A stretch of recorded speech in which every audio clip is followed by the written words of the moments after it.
right now, without any effort from you. Your heart is beating. Your lungs are breathing. Your blood is moving. Your temperature is being regulated. Your digestion is working. Your immune system is monitoring. Your cells are communicating. And you are not consciously controlling any of it. In fact, if you had to consciously manage every process required to stay alive, you would have no time left for anything else. No conversation, no learning, no relationships, no creativity, no life. Fortunately, the body has a solution, an extraordinary network operating quietly beneath awareness, a system that manages countless processes automatically, a system known as the autonomic nervous system. Most people have never heard of it, yet it influences almost every moment of their lives. The word autonomic simply means self-governing, self-regulating, operating largely outside conscious control. It is part of the reason you can fall asleep without remembering to breathe, part of the reason your heart continues beating while your attention is elsewhere, part of the reason the body remains alive even when the mind is occupied with something entirely different. The autonomic nervous system can be thought of as one of the body's great management systems, continuously gathering information, continuously responding, continuously adapting, not asking, what do I want, but asking, what does the organism need right now? And that question changes depending on circumstances. Sometimes the body needs mobilization, action, alertness, focus, speed. At other times, the body needs restoration, repair, digestion, recovery, sleep, connection. The organism moves between these modes continuously, like a vehicle shifting gears as the terrain changes. Neither mode is inherently good.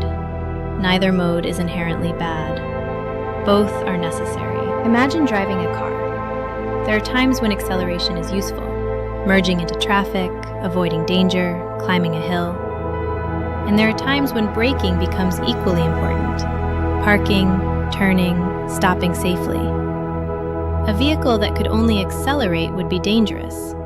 A vehicle that could only brake would be useless. The body faces a similar challenge. It must be capable of action and capable of restoration. Both matter.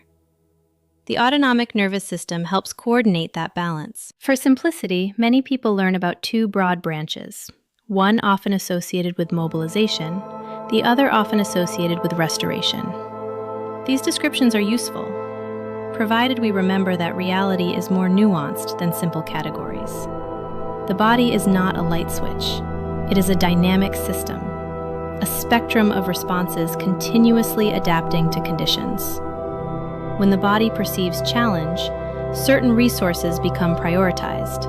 Attention sharpens, heart rate may increase, breathing patterns may change, blood flow may shift. Energy becomes available. The organism prepares itself, not because it is broken, not because it is anxious, but because adaptation is occurring. The body is responding. Likewise, when conditions feel safe, different processes often receive greater support. Digestion, recovery, repair, connection. The organism begins investing in maintenance rather than immediate survival. Again, not because one mode is superior, but because life requires both. This understanding becomes especially important in modern life because many of the challenges we face today are not the same challenges faced by our ancestors. A deadline can activate the body. A difficult email can activate the body. Financial uncertainty can activate the body. Social conflict can activate the body. The organism responds to perceived significance, sometimes wisely, sometimes imperfectly, but always attempting to help. This is one of the most important ideas in the entire human operating system. The body is not trying to sabotage you.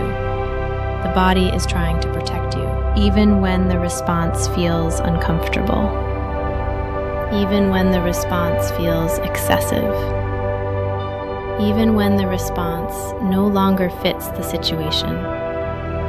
The original intention is often protection, adaptation, survival. The challenge is that old adaptations sometimes continue long after the original conditions have changed. A nervous system that learned vigilance may remain vigilant. A nervous system that learned caution may remain cautious. A nervous system that learned unpredictability may continue scanning for it. The organism remembers, not because it is defective, but because learning leaves traces. The good news is that learning can continue. The nervous system remains adaptable throughout life. New experiences matter. New relationships matter. New environments matter. New habits matter. The organism is continuously updating its understanding of the world, moment by moment, experience by experience.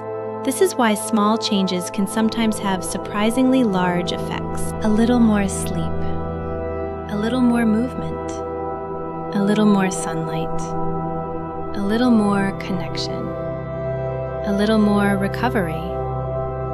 These things may appear simple, yet they influence the very systems through which experience is being created. The autonomic nervous system sits quietly beneath much of it, listening, evaluating, responding, adjusting, maintaining, protecting, not perfectly, but remarkably. And perhaps the more we understand that, the less we need to wage war against ourselves. Because many of the reactions we struggle with are not evidence of failure. They are evidence of an organism attempting to navigate reality, sometimes skillfully, sometimes imperfectly, but always participating in the same ancient task, keeping life moving forward. One breath, one heartbeat, one moment at a time. Somalume. Beneath awareness, the organism is always listening.